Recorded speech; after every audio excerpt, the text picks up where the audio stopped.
All right, well, good afternoon. Welcome, fellow musicians, colleagues, and audience, of course. We are in the midst of the New Orleans International Guitar Festival. And the theme for this festival this year is the business aspects of our careers of guitarists. Many young guitarists that are starting their careers face the challenge of trying to market themselves, to try to have a place where they can be heard and try to make a living and a career. So I have these wonderful panelists, and I think that the best idea to do is to each one of us introduce ourselves and tell us a little bit about what you do, where are you currently, or what project you're currently working on, and then we can go from there. So I'm going to start myself. My name is Javier Olondo. I'm the head of the guitar program here at Tulane University, and I'm also president of Hispanic Flavor Productions that co-produces the New Orleans International Guitar Festival, among other festivals like the Que Pasa Fest. And I actively play and teach as well. Yeah, and I'm Isaac Bustos. I run the classical guitar program at the University of Texas, San Antonio. And very similar to Javier, I'm actively playing, lots of teaching and mentoring students in the business of making a living as a musician. My name is Taku Hirano. I am the one non-guitarist up here. I teach here at Tulane University as the music industry and creative industries professor here. In addition to that, I'm a professional percussionist, and most of my career has been touring and recording with various artists, mainly as a sideman, as a percussionist. My name is Tran. I'm originally from Vietnam.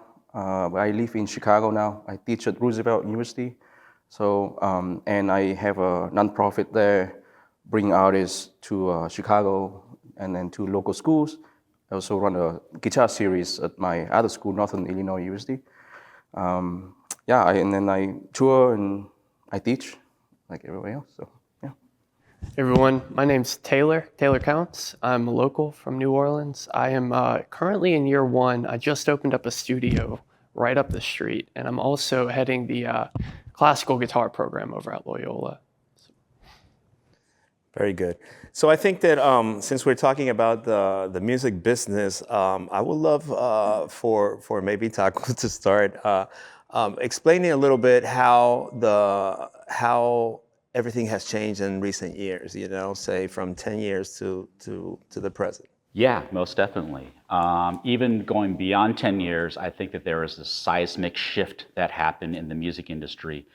Looking back in the industry, essentially, once things started going digital, that's when everything changed and the whole market completely changed. A lot of experts say that the height of the recording music industry or recorded music industry was right around 1999 or 2000. And that benchmark of where it falls off the cliff in 2000 basically happened with Napster.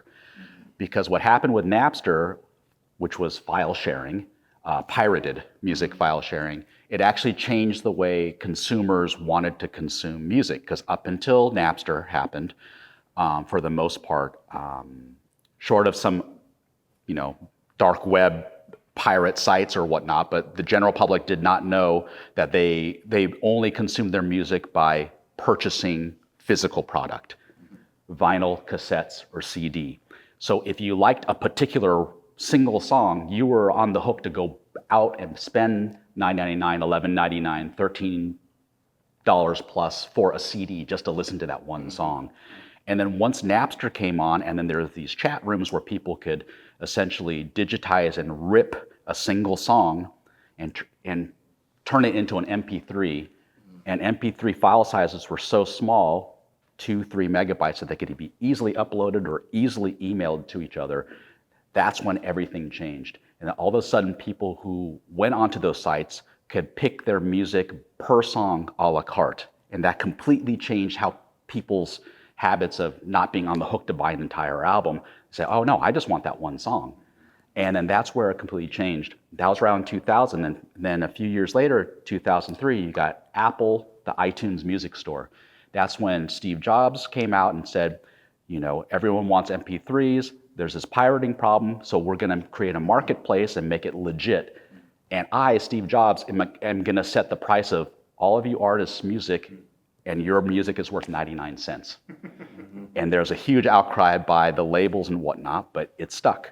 And then that completely changed, so now people were legitimately buying single songs or full albums, but the price was set at 99 cents. Maybe $1.29 perhaps, but that's the way everything changed, and then all of a sudden, that's when it fell off the cliff in terms of being able to, record companies and artists making money.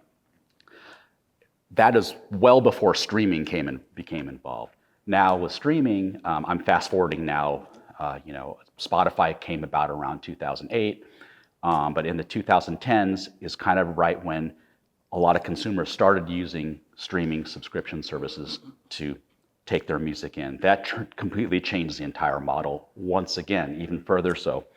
So now, if you ask any of the students here at Tulane, undergrad students, at this point, they were born in 2003. They have no recollection, of pre-digital at all. So the only consumption habits they know is per single, a la carte listening. And then now with streaming, it's essentially you're subscribing to a service to have access to all the music in the world. And then you can type in the search bubble on your phone, whatever, and call up the song. It's basically a cloud-based digital jukebox, right? And that has had a lot of implications on how musicians, artists, recording artists are able to monetize their money, whether they are composers or whether they are not simply necessarily, but performers who record their music, but they may not actually be the composers of the music that they are performing and recording. So then you have to kind of examine how, in this day and age, how do artists, performing artists, recording artists make money? And what's interesting is the model has completely changed 180, because before, when artists would go out, say to book a tour, they were in essence booking a tour to promote the album, because the album was the moneymaker, right? Because if you sold 1 million albums and you're selling your album for $10 plus for the album, even if you have to pay back the record company all the money they gave you in recording costs and promotion costs, what they call recouping that money. But even after you've kind of paid back that sum, then you start making the money in terms of sales and royalties, right? But now all of a sudden, streaming is practically worth nothing, right? On Spotify, if your song is streamed one time, it's worth 1/3 of a cent, maybe up to 1/2 cent per stream. And Spotify won't even start counting your streams until you hit 1,000 streams, right? Other, what they call DSPs, digital streaming platforms, that's simply just the term that encompasses Spotify, Apple Music, YouTube Music, Amazon Music. They're called DSPs, digital streaming platforms. All these DSPs, they give out a certain royalty amount to pay back to the quote-unquote rights owners, the copyright owners, right? But oftentimes the gatekeeper is that money goes to the record label, and then the record label disseminates those funds to the artists, right? So from the DSP standpoint, they're saying, hey, we worked out our deal with all the record labels, so we're paying out this amount of money. So we don't know what you're talking about, artists, about you not making any money. And so there's like a little bit of a disconnect, and I'm by no means, in favor of the DSPs, but at the same time, an entity like Spotify on their end, from a business standpoint, they say, well, we worked out a deal where for our entire gross income for the entire year, we give back 70%. What other company gives back 70% of all the money they make? And their complete operating costs are only based off of the 30% of income they make, right? Spotify has never made a profit. From 2008, they never reported a profit until this past December. In January 2025, a few months ago, was the first time they ever reported a profit.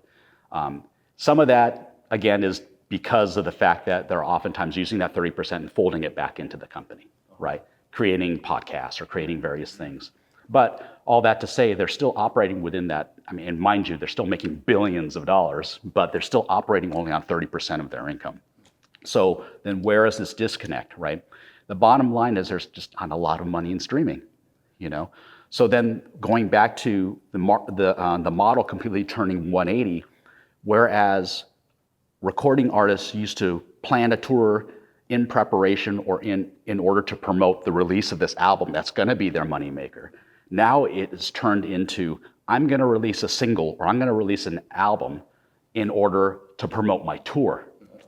Because that's where artists are making their money, is live performances and ancillary ways of making money, whether that's merchandise sales, selling CDs and albums at your live shows, branding partnerships, you know, selling T-shirts, you know, or if you're a big artist, signing a deal with Coca-Cola for an ad, or just all those kinds of various corporate partnerships. And that's how recording artists are making their money, and they're using recorded music via streaming as a promotional tool, where it used to be the polar opposite.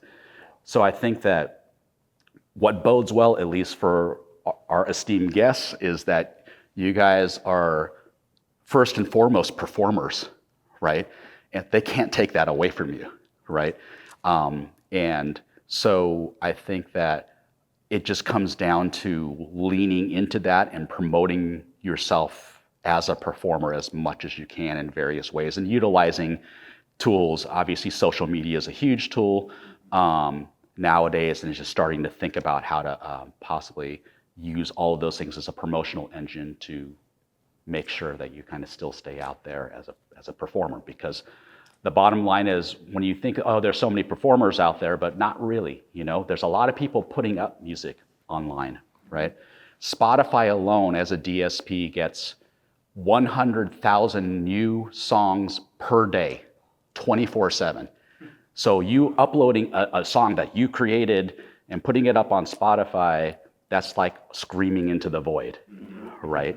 But if you could use that as a promotional tool and you know, utilizing your organic fan base that you've cultivated through your live shows and performances, and making sure that you get what they call permission-based contacts, meaning getting email addresses, actual email addresses, those convert far more than social media, right? And actually, so having like your own actual artist website that could be the central hub where you can put video content and audio content and photo galleries, you know, a gallery with photos and videos, backstage, behind the scenes, prepping for this tour, prepping for this speaking engagement, prepping for this festival, anything and everything that you may find interesting to your fan base. And then also within the scope of social media, making sure that you're consistent with your output, right? In terms of what you think your fans want. If that's how you so choose to use your social media. You could possibly have a pro account and a personal account, but mixing them up is not necessarily going to be great for you, you know? And so I think consistency is key in terms of, you know, and you don't have to get so lofty about branding, but just an overall vibe and an overall brand of what you're trying to push definitely helps, you know? And then the other thing is basically, as recording artists, to make sure in this digital realm that you're able to collect your royalties. You know, there's various types of royalties out there. Essentially, there's performance royalties, and then there's what they call mechanical royalties. Mechanical royalties, that term comes from back pre-digital, where if you wrote a song and it gets pressed physically on vinyl or cassette tape or even on a CD, that was a mechanical process, right? And so for someone to press your composition mechanically onto a form of audio media, they would have to actually ask you for a mechanical license, right? And you get that mechanical royalty. But in this day and age with DSPs, digital streaming platforms, the way they look at digital streaming platforms, which they consider interactive digital streaming platforms like Spotify, YouTube Music, Amazon Music, Tidal, Apple Music, any of those DSPs where somebody goes in the search bubble and says, I want to listen to this artist or this particular song, that's interactive, right?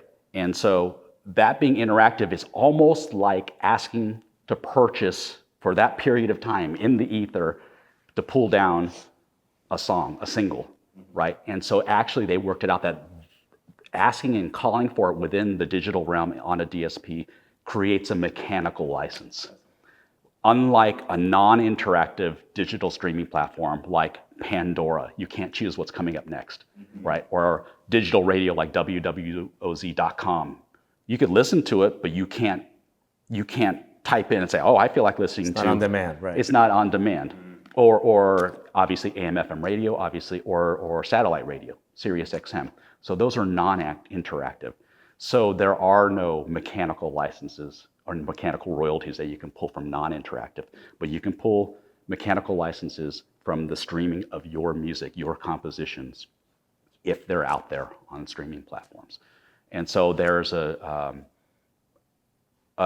institution called the Mechanical Licensing Collective, the MLC, that was created in 2018 through the Music Modernization Act. Basically, Congress got together and said, hey, we need to update all these copyright laws because of digital. And so now there's this nonprofit organization funded by the government called the MLC, the Mechanical Licensing Collective. And as a composer, you really should just go on there for free, sign up, set up an account, and put up your entire catalog of all your song titles, whatnot, on there. And then anytime your music is streamed, you as a composer, they'll generate a royalty for you. And they know how to track you down. So you should be on that, on the MLC. Wow. Yeah. And then on top of that, as a performer, that generates a performance royalty, right? And so just because you didn't write the composition, but you're performing it, you as the artist, that also generates a separate royalty for the actual play, the performance, whether that's digital or on the radio or whatnot. Mm-hmm. Performance royalties also generate royalties even on non-interactive, like AM/FM radio, right? But you don't have to be the actual composer of the song, right? Whitney Houston, I Will Always Love You, she generates a performance royalty, right?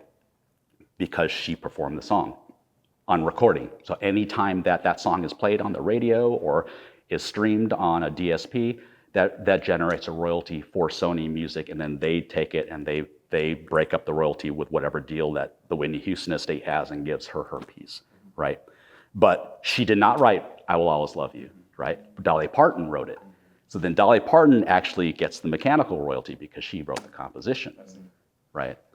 So you kind of have to make sure that, like, as a performer / composer, that to make sure that you're so in the digital realm that you register yourself. Right. In this case, if there's any other version of that song, it also counts as, like, it depends on how many times it's streamed. So every time that Whitney Houston's rendition of I Will Always Love You is played, the performance royalty goes to Whitney Houston estate and Sony, but that mechanical goes to Dolly Parton, right? Somebody else could do a cover, and then that other half will go to Dolly Parton. That's why there's so much money to be made in composing music, right? Yeah. And then if, on the flip side, if you want to record a cover song, you actually have to reach out for a specific kind of mechanical license to get the okay to do a cover song and actually have that on the album, on your album. Right. Yeah. So these are great, I think it's great advice on how to maximize because, I mean, to be honest, we are performers. We spend many, many hours practicing, and we spend many hours studying, and, and the part that's not marketing yourself. That's where it's hard, because you get kind of behind of all the technical advances and everything else, right? So besides what you just said, maybe also having a website, maybe being smart on linking all these things, these aspects would be the answer for. Definitely. I'm a big proponent. You should have a website as an artist. That should be the central hub for, you should have tabs that will link to all of your social medias, but it's all centralized on your website. Your website should always stay up to date.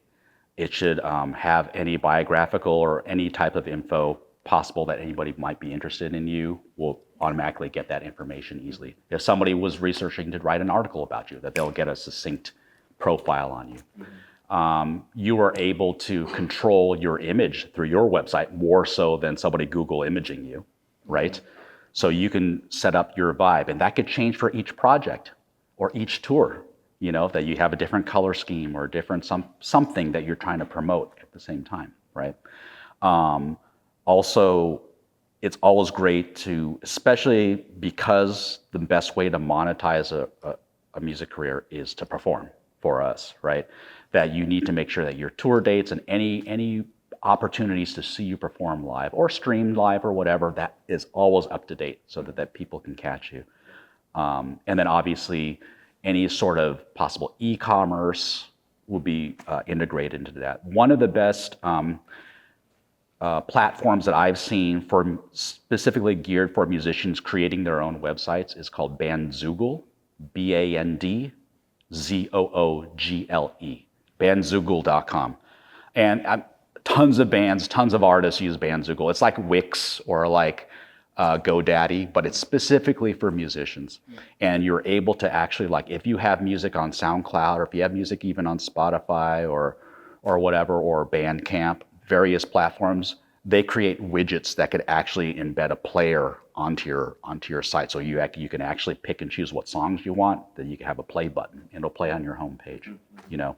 And then Bandzoogle is also great about having like a widget or a direct link to like a Shopify account. So if you have like, you know, a merch store, whether you're selling CDs or signed albums or T-shirts or whatnot, that's a good thing too. That's so, great. Yeah. Great. Speaking of performance opportunities, I want to talk to An now.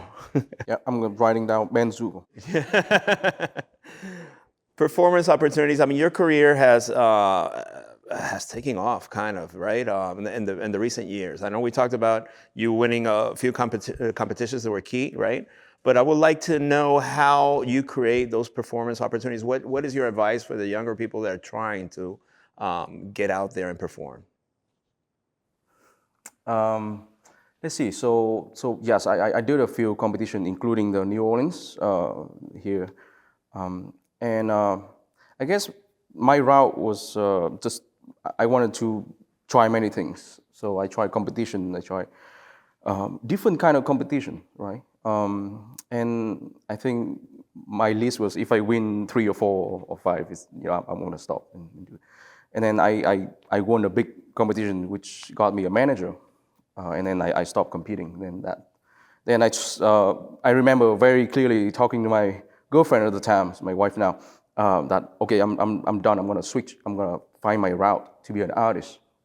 So I think the difference between being a student and being an artist is like a mindset, you know. Is that a process that also encompasses like your repertoire, the type of music you're gonna play? Exactly. Tell us about that a little bit. Yeah. So as a student and competitor, I play music geared toward what people want to hear, right? What people think that I might be a chance to get a first prize, right? But then as an artist, I remember vividly working in a library as a side job, like selling books. And I was thinking about my first album. And I was going to record this solo recital of the music that I was playing at the time, like Gina Stera, very like Rodrigo, very classical, very standard. But something just felt very wrong about that. And then I was selling books, and I just realized, you know what, I need to do a music that I really connected to, which is Vietnamese music, Vietnamese guitar program. And there was non-Vietnamese guitar program music at the time, so I was like, oh, I gotta do this. So I remember that day I went home early, and I was like really excited about the job. So I think that was one of the key moments I remember, because I was excited about what I'm about to do. And I think if I'm passionate and excited about it, then I think people will be excited and passionate about it, because it's my connection, it's my story. So that album came out, and it took my career to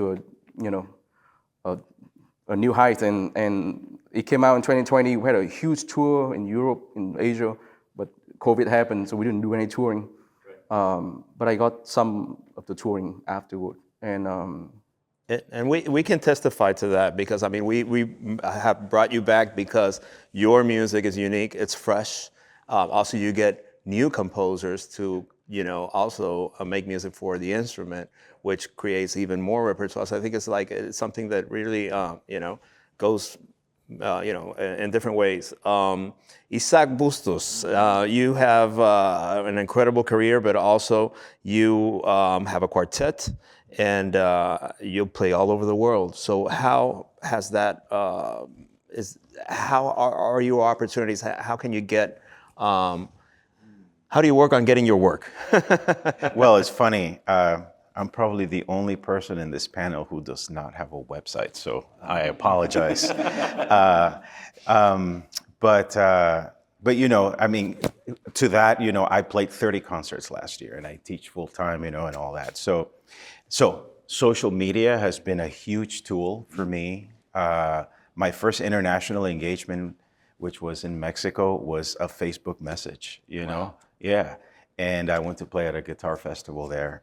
But how do you do it? That's a very complex question. I think, I've been doing this since I was 10 years old. So like I'm almost 50 now, and so it just takes a long time to do it. And you have to be relentless. If you give up at any moment, that it could stop right there, So, and that means that you have to be relentless, whether you want to play in the quartet or you want to play in a duo or you want to play solo, and lose the fear of no, because you're going to hear no all the time. If you are afraid of no's, then this is probably not the business for you, But the good news is that at this point in my career, hardly anyone says no to me, Not to say that, I always get a yes, but there are less no's now than there used to be, And that goes in academia settings, or even me just calling a friend, asking for advice or asking for a concert, And I also do that less now than I did when I was younger, I was actively getting it. And now, but I now have a job, so I feel like I'm in a different stage of my career because, of course I love playing concerts and doing all of that, but I feel like what I've done in the past in terms of creating opportunities for myself is my job now is to teach it to younger people and showing them that a music career is not just possible, but it's incredibly enriching and rewarding. And that it can be done. It's just a lot of work, and relentless work and committed work and passionate work, and so that's, I don't know if that answers your question, but it does. Yes. It's basically a lifelong, sort of engagement.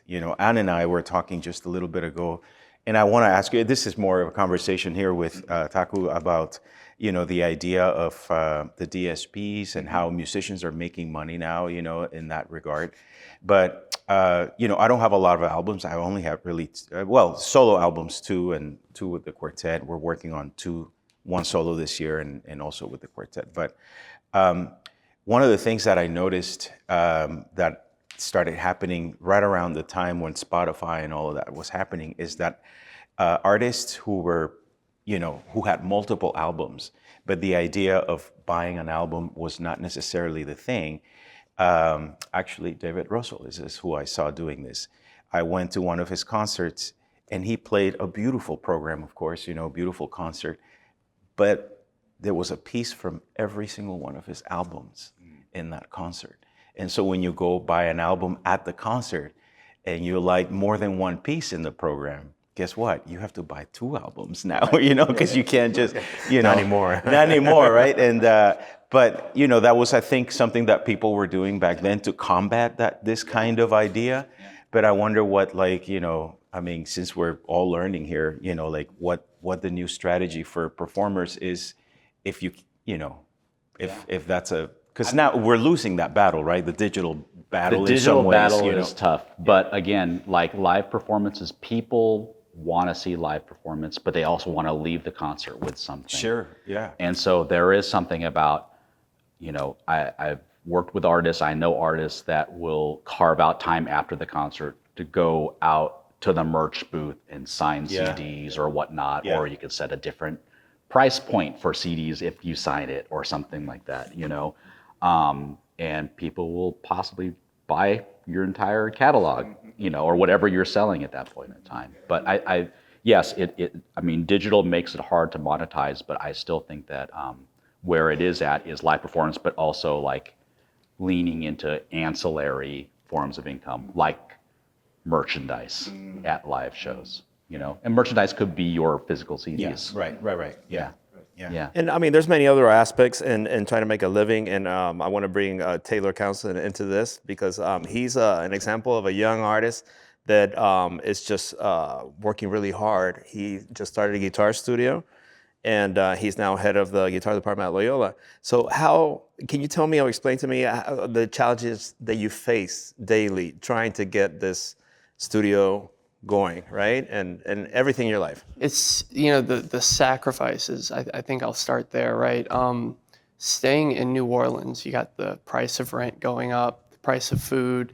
So being here, I think staying here has been a particular challenge, right? How can I tie this in?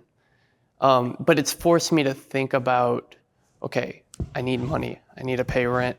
How can I do this in the most efficient way possible? So when I got the lease on Oak Street, I kind of put a quota in my head, like, okay, I need 20 students, right? And I went throughout the neighborhood, went door to door.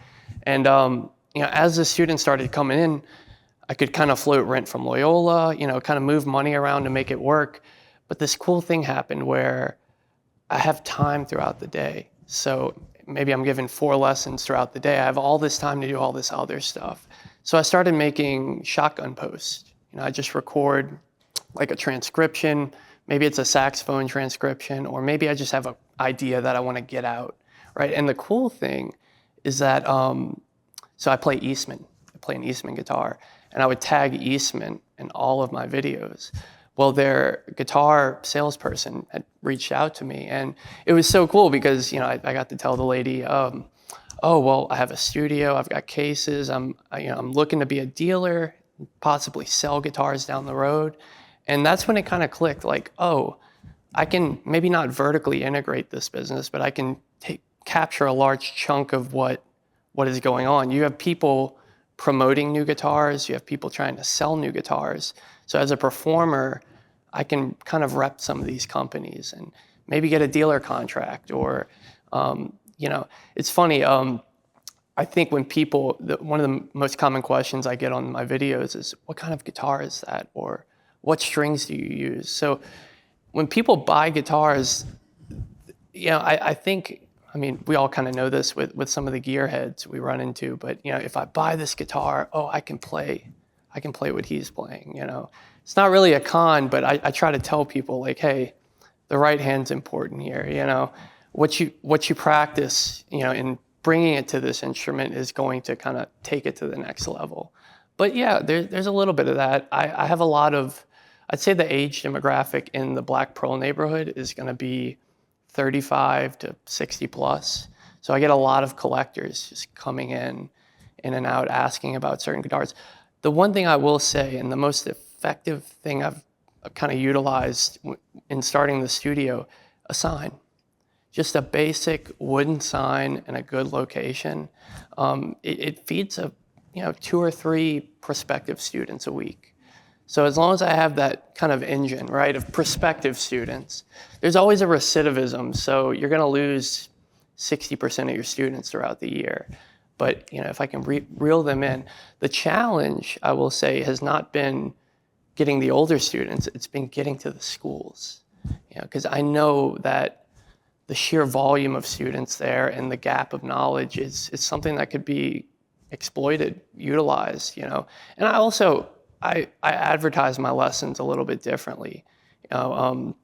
Guitar Center's giving lessons. There's a few music studios uptown that are giving lessons. And I've got to sub with a lot of these different music schools. And it's very streamlined. And I think in that streamlining, hey, we have 20 teachers, let's get them in and out. I can advertise the opposite. So I can say, hey, if you want to if you're serious about music, you want to learn the language of music, come to me. We do only hour lessons. I try to incentivize the hour over the half hour. But yeah, it's a process of survival. And I think though, when the stakes are that big, everything's clear. You know what you need to do. David's a great example, right? Because he needed to pay rent. And let me go talk to this venue. Let me go talk to Bacchanal and Capulet. And now he's playing regular shows over there. So having the pressure is good. The student debt, though, I don't know. The student loans. We talked about this, about the lack, or I don't know, there's less and less music programs in the public schools. So that's already a challenge. I feel that the parents are not being supportive to the inclination of the kids, doing a music lesson. Like years ago, I remember the parents will be like, oh, you have to take piano, you have to take guitar. They would not impose it, but they will very much, inclined to guide you that way, Whereas to now, it's very hard for you as a music instructor to find these kids and find them, and create the motivation for them. And competing on the kind of instructor end. If I know so-and-so is making $25 an hour at this school, I'm $40 an hour, pay me $10. I run it like a barbershop. So, here's your booth. Just pay me, 20% of the hourly rate. And I'm trying to compete on that end. The problem is that the bigger schools have all this access to the students. So, these people want to work at my studio, but I just don't have enough students to offer them yet. Hopefully, in the next few years, it'll kind of build up, so. I have a question for Ann and for Isaac, working with maybe more like older students. With them, do you feel like you have the responsibility to make them open their minds a little bit? Meaning that we're not all going to be classical guitarists. They're going to be performing on important concert halls and making this much money out of that. I mean, it's kind of like, even if they're good students, even if they have like a high level, it's about they might not make it. They might not have the opportunities, So how do they... So you don't want them to be in a place in their lives where they already wasted so many years, thinking that they're going to be a classical guitarist. And so how do you find, or what's your advice for them? For older students? For the younger students. Oh, okay. I mean, older in age, I see, yeah. Like I'm 16, 17, 18, 19, the college students. I see. They're Gotcha. starting their careers, Mm-hmm. Well, I think there's so many values to a musical education, like if you think of the idea, so the way I don't teach a lot of older students per se who are starting out older. But if I did, it would be just maybe saying like, the value of how music teaches you how to work with others, analytical, how to use your ears, like just to listen to people, for example. And, and so I try to tie it to something that's more human and more day to day than the music itself, because maybe that who knows, everybody has different motivations for taking a music lesson, and I try to make it interesting. Like yesterday, for example, I have this, he's a doctor, he's my only one older student, and I just talked to him about vibrato, right?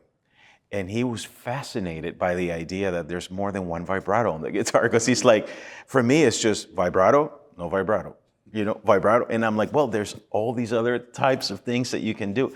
And he left the lesson thinking I was like the greatest teacher in the world, like just because I opened his mind to the idea. And so I was like, well, what's fun is like, you can just go and every note that you want a vibrato, now you can pick which vibrato you can do. And that is motivational for him, and I just used it as a, like, you're like, every time I see you play vibrato, you just, you shake uncontrollably. Maybe if you just apply a little pressure to the string, even that, it's just like, wait a second. Like, if you press just enough, you can already change the pitch of the note, and it blew his mind, you know? And so I think the challenge for older students or just any student is finding the thing that they are gonna love and that's gonna hook them, just like it did with us, you know? Like, for me, it was Malagueña, pongo, pongo, pongo. It was like, you know, and then I wanna play that, you know? And so you just have to, I think as a teacher, just kind of find what's motivating for you to stay in the lessons, you know? And I'm sure Taylor knows exactly what I'm talking about because it goes with older students, younger students, you know, and they're gonna change as the lessons move through, you know. Everybody's changing, you know. I've had students who start and they wanna be classical guitarists, and then all of a sudden they wanna be pianists, you know, or they wanna play percussion or join the rock band, you know. And your job is just to kind of be like, yeah, okay, that sounds great. Let's keep working on this Carcassi etude, you know, until you. But even for until guitar, you get it. right? Yeah, but yeah. even for guitar majors, you know, I mean, you have great guitar majors. The reality is that we not only perform because we could not live off of it, you know, and maybe it's unpractical too if you have a family. So what I mean is like, you know, the opportunities to be at an institution, to have like a full-time job, to have like a position, are less and less for people that are starting their careers. So. How do you manage that? Or do you think that they should diversify their abilities, meaning chamber music, meaning even other genres like jazz or folk music or, you know? Oh, like, I understand your question. Okay, so so I think the important thing to teach students is to find their own voice. Like, you know, An was talking about his Vietnamese CD, you know, and that's very personal to them. But yes, diversify. For example, you know, like, I think the reason why I play so much is because I have a quartet, I have a duo, I play solo, and then I play with chamber music with other people. So not all those 30 concerts or whatever it was last year were with just me. It was with a lot of other people. And so that's a big part of making a career. So like, let's say, you know, you're not the fastest player or whatever. Well, maybe, you know, you can make music and enjoy music making in a chamber music setting, you know, where you're playing with a flutist and maybe you're just playing a bunch of Paganini, you know, or the violinist, you know, the violinist is going crazy and you're just going boom, chuck, boom, chuck, boom, chuck, you know. But you know what? That's really smart if that's what all you can do. And there's a lot and you can still make beautiful music doing that, you know. So it's basically finding what you're good at, being honest about what you're good at, and then doing it as good as you can. And that could be very motivating for a student, you know? Or starting a business like Taylor in this case, you know, music studio. Exactly. I mean, if you can't find a job or a music position, starting your own business, I know it's hard and it's a lot of hard work, but that's a resource that you have full control on, right? Yeah. And I think that that's important. I mean, me as a producer, I mean, of course, we have the idea that producers make a lot of money and all that, but it's, you know, it's a challenge. And Brenda also, as a senior producer of the festival, she's been sitting over here because she's like the one that handles all the aspects of production, actually. But for us, it's a challenge because we do a very large festival in October that brings thousands and thousands of people, and we make a lot of money. And then with that money, a percentage of that money goes to the New Orleans International Guitar Festival that doesn't make money at all. It has more of a loss. Yeah. But because it's important for us, like the mission of showcasing the guitar and showcasing the instrument and the love of the music, you know. So I think that it's not only the business aspect, it's trying to. So for the students, I always want them also to think outside of the box, you know, because now we have a brand, we have a festival, we have a newspaper, we have a TV show, and all these things help not only us but our colleagues, you know. So I think that it's being creative and trying to find ways to make it, like Taylor was saying, but also enjoy the ride, you know, because we are artists. We don't want to kill ourselves, you know, doing something that we don't want to do, you know. I think that's kind of important. Can I say one last thing, and then so we can pass it to we'd love someone for else. anybody if they have any questions, you know. So recently I had two students who applied from Peru who are coming to study with me, and we didn't have a lot of scholarship money, right? But I wanted these two students to come, and I spent weeks after their audition trying to find a way to get them, you know, and it's a husband and wife duo. They play guitar and violin, And so one of the things that I thought about that, it's like, okay, well, obviously they can play gigs, right? So yes, but that's not gonna make somebody go from Peru to, to San Antonio, But I used that as a hook to bring it to the dean. And I said to the dean, what if we get these two students as, as a community, and I called it community engagement artists. Magic words. Right? Yeah. In academia, it's like, that's all it is, right? So it's like, it's basically a gig, but it's like, but it's community engagement, but, of course, it's not that superficial. But I basically offered it to the dean and I said, we can tie this to music and health. And then his eyes got big, and they're basically, long story short, they're going to be fully funded because I basically came up with this idea that this gig service is actually going to be tied to music and health. And so the idea of them coming is they're going to be fully funded so that they can make interdisciplinary connections between music and the UT Health Science Center. And it's not only an idea, it's a need. It's a need, right? Yeah, and it's actually a growing field, integrative medicine and all of this Music stuff. therapy. Yes, and so I did a little bit of research. I talked to a lot of my colleagues who are already doing this kind of work, and they're like, yeah, this is good because, what happens after that is that donors in the community see the service that you're giving the community, and then all of a sudden the money starts to kind of roll in. So it's an investment. It's an opportunity, and these students, they're great students. They're going to be there. I know they're going to do really well, and there's nothing like that in the city, right? So I found a need. I found a way to plug that need or plug that Find the hole in right person city. that could do something about it. And then you go and talk to somebody, and you come. So the reason I'm saying this is because sometimes things that are banal to us, like a gig, right? If you find a creative way to present it, and to create it and to give it life, it could pay off, And so it's a I was going to say AI it. AI. And that's my next question for you. Yeah. AI now. ChatGPT, man, I love that. I love Can I that. say something real quick? Yeah, please. I think there's a common thing here which I believe in, and I tell my students all the time is I think we're all doing it. It's a little bit of service. I think a lot of students go into this performance programs thinking they're gonna be the best by posting video of themselves playing and doing this, and I think if people, I think especially now when in the kind of world that we're living in, I think we have a more kind of like responsibility than just playing guitar. So like find a program that connect to people, doing your thing, producing, making business, like and teaching people. I think everything is around this service word. What are we offering to the guitar world? What are we contributing? That's I ask, like when people come for master degree with me, like that's what I interview them. Like we have 2 years with me. Like it's time to make your career, but you got to think about that first, right? And not just playing Bach really fast or Rodrigo, because I went through that and didn't get me anyway.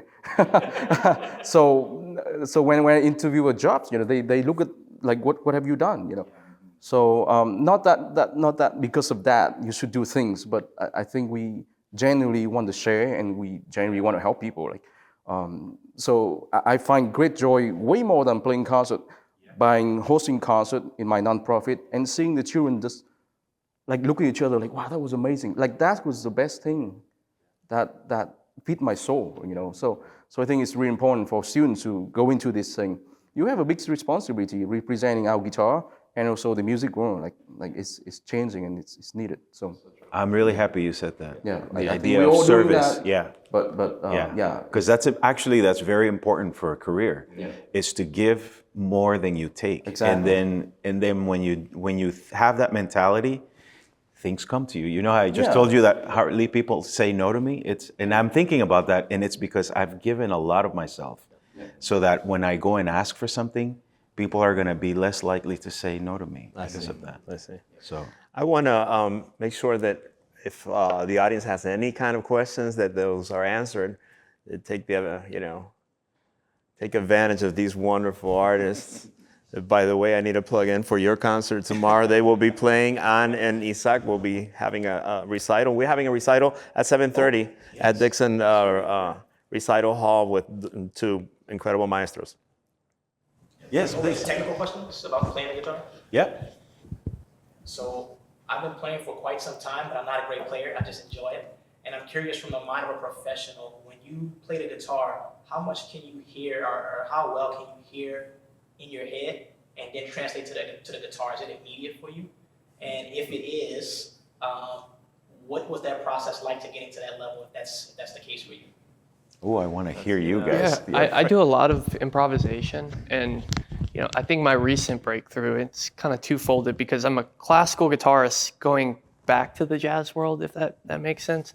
I utilize what I'm already pretty good at, which is sight reading. So instead of painstakingly listening to the transcription and notating it down, I just pull it up online, read the music. It saves me 8 hours of work, But the idea is that, you're picking out sounds that you like, things that you want to say, and then that's going to translate in performance automatically. It takes work, it takes years, but it helps. It helps. I did a lot of saxophone work, and that made me kind of view the instrument differently. So I'm thinking more melodically in my improv. I'm trying to outline certain changes. I tend to improvise like a saxophone player, but yeah, pick out stuff you like. Don't learn an entire solo. Learn 2 measures. Maybe you like one little phrase. Just take it out, play it in all 12 keys. But yeah.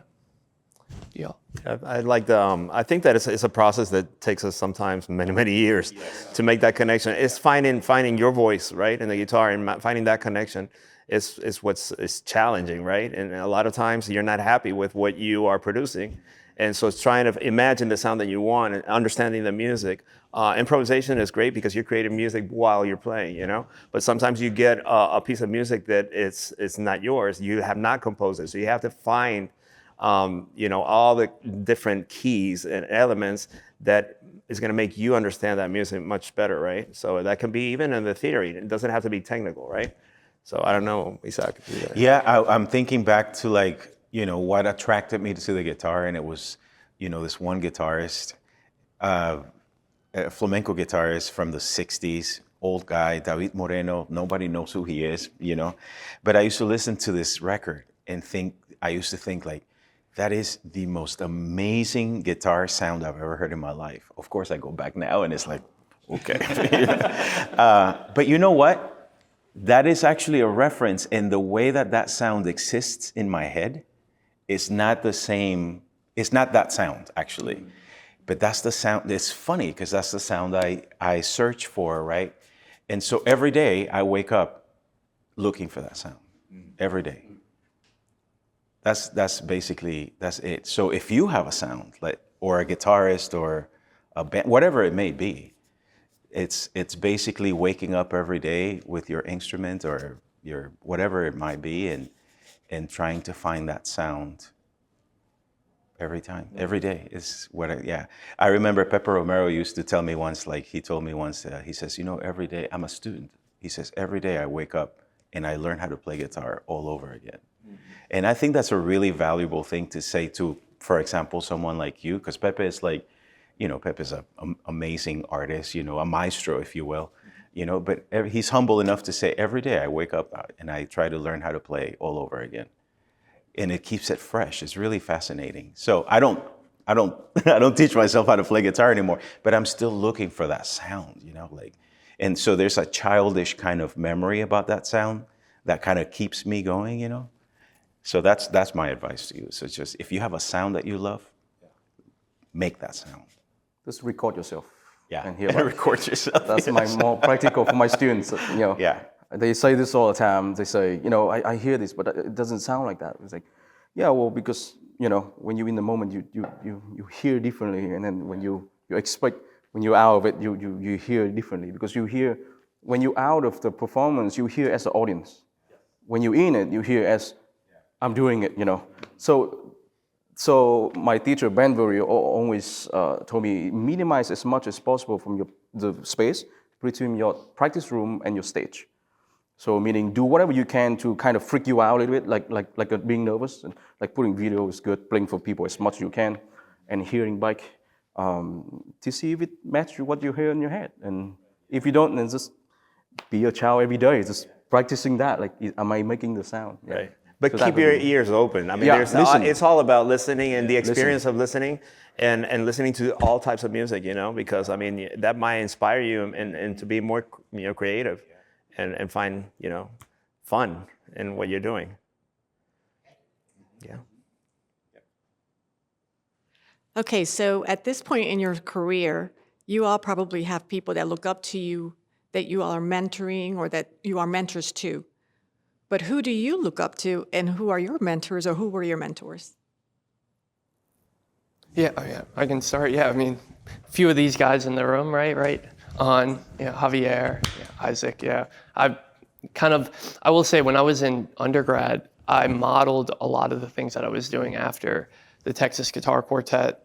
So I was looking at Dr. K and asking him questions. I think I asked him one time, I was like, how do y'all get together and pull this off? Like, it's such a hard thing to organize for people in a space for an hour. Maybe we're an hour apart, you know, we have to figure out the logistics. But a couple other notable, if I go really far back, and to tie this into that whole idea of chasing a sound, when I first heard Kevin Eubanks, he was a guitar player for the Tonight Show. He came to Loyola, and I think I was 12 at the time. And the first thing I honed in on, this guy doesn't play with a pick. He's all thumb, you know. And I would watch him, and there's a bass player, I think he's here at Tulane, Brian Kazare, the bass professor. And they both had this really warm tone. I'm still searching for that, you know, and the problems that kind of come with dialing your pickups down and getting that warm sound, right? But big influences for me. Pavel Steidl, another one, right? Han? Yeah, well, I can say the same. I have my colleagues, my current people on social media, I see them doing things, it's very inspiring. So I think the real heroes are around us now. I mean, it's like I get inspired by seeing people doing things, putting out, you know, albums that are interesting. I mean, I actually, what got me to playing guitar was like Metallica, like hearing the acoustic sound of like Fade to Black when I was 8, and I was like, that's what the guitar sound like.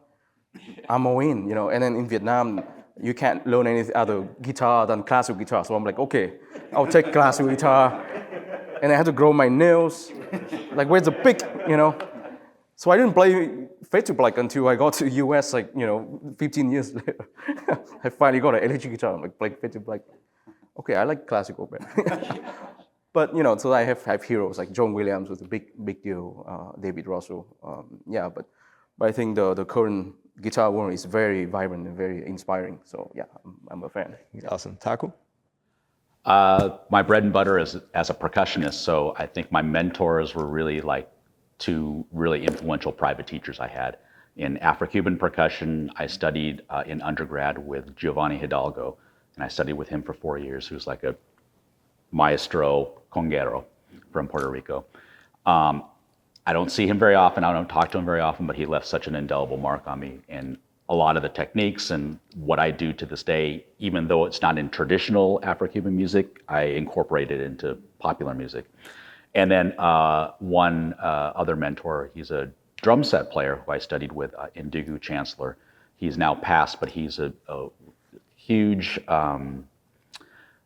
LA studio drummer, and he's worked with so many different artists, and he was my private teacher. On top of that, he was also kind of the template for me for my career. What he did on drums, working with so many different artists in so many different genres.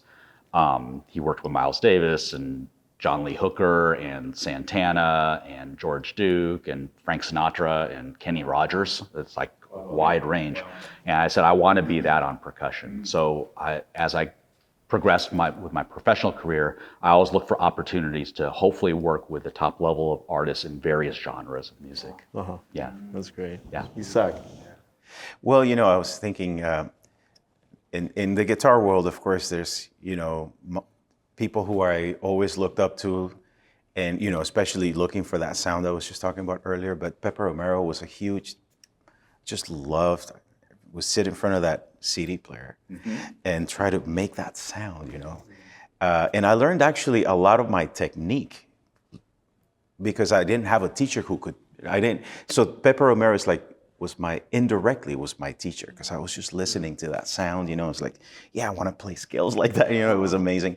David Russell, of course, but, my first guitar teacher was actually my dad, and he taught me how to play very early on, and I'm really grateful for that. I mean, of course, he was a good dad and all that, but he really nurtured, and he saw in me some sort of like spark, for the instrument, and so I don't know if he's my mentor. Of course, I've had great teachers just like you, and but he was my first and was great. And then another incredible teacher was Rene Gonzalez, who ran the program that Rafael now runs.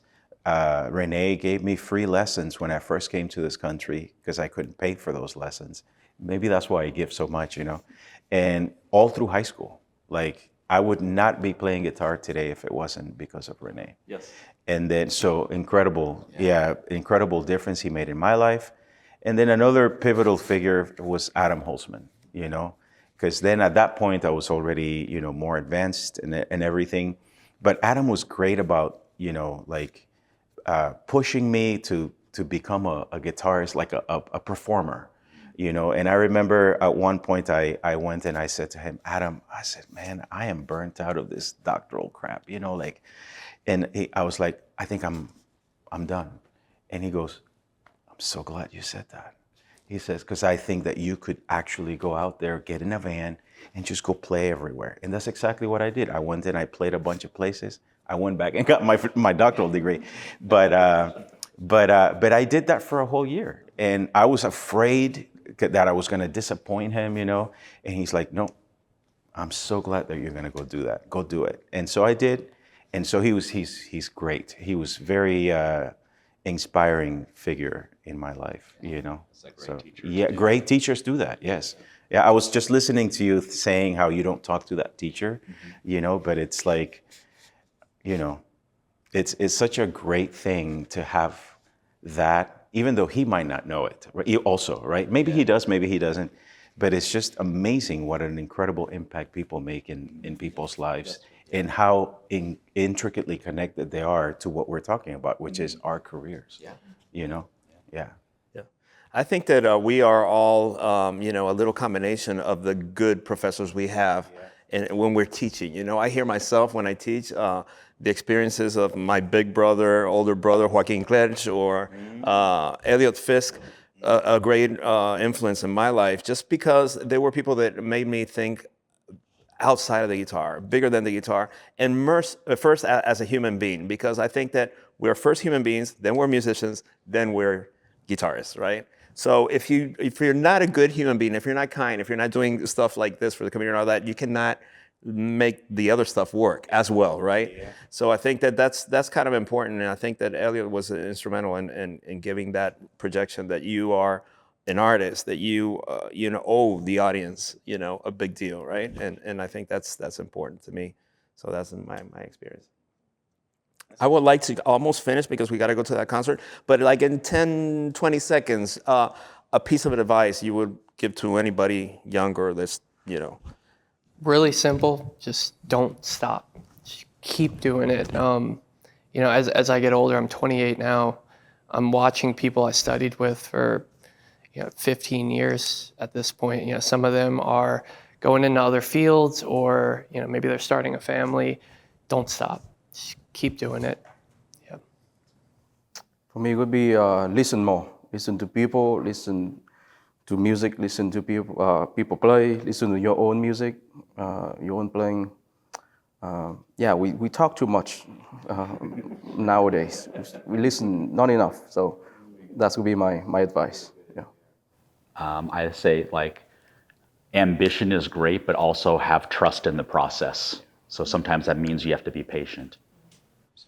Yeah, I was gonna say that. Trust your journey, you know, because it's so important. Sometimes you're filled with self-doubt, and all of a sudden, things that you thought were, you know, that you were not wrong per se, but like unsure about it, just like I am right now. It's the right thing to do sometimes, you know. And so yeah, trust your journey and don't give up for sure. Yeah. I think that I think you can expect the value that you deserve, but you should be kind over everything. You know, that is the most important thing that I feel that nowadays can make a difference for a young performer. You know, because I mean, us in the festival we get a lot of amazing performers, but if you're not kind, if you come with that vibe, if you are problematic, or if you are asking for stuff that cannot be given, you have to kind of like be flexible, and I think that.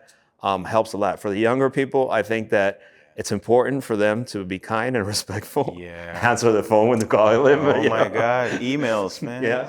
Don't hate your professor. Don't say, hey, bro. Maybe later, you know, but first just a simple hello will do. You know? I received many hey bro. It's incredible. And I right away like, Yeah. you can't do that. Yeah. Yeah. I tell them just instead of hey, hi first, and professor, that'll be important too, you know. And you have to be kind when you respond to those, like, because you want to say, please address me as Dr. Bustos. But, you know, I've written a lot of kind emails about like, hey, you know, I'm not that kind of person, but, you know, your other professors might get really offended by this. So you might not want to do that next time. Just get used to saying, you know, hello or I'm whatever. stealing that. Yeah. Thank you. Yeah. Yeah. Because in Vietnamese way, it was like, don't It's do a that. kind way of saying, like, don't call me that, please, you know. That's great. Yeah. I'm stealing that. Yeah. Well, thank you very much. I think the discussion has been This is great. yeah, it's thank been you very for doing helpful, that. and I'm glad this is documented. I do want to thank the library and Lisa Hooper for helping us always with this. This is an important component of our festival. It's not all playing and just performing and enjoying that, but I think this is very instrumental for what we're trying to do. Build something, build the music world here and the community of musicians and guitarists in this case. The business is changing very Oh, quickly. absolutely. Yeah. And you have to stay on top of things. I was listening to what you were saying. I'm thinking, oh my gosh. I mean, we're like falling behind, because if you're not on top of it, you're going to just really, Well, suffer I'm going down. on that website, the MLC website. I'm just gonna go load up all of my CDs in there or my, and see what happens. There you go, tonight. Get my 10 cents. Get my 10 cents in 20 years. You know. Well, thank you. Thank you to each one of you. It's been a pleasure. Thank you very much. Thank you all.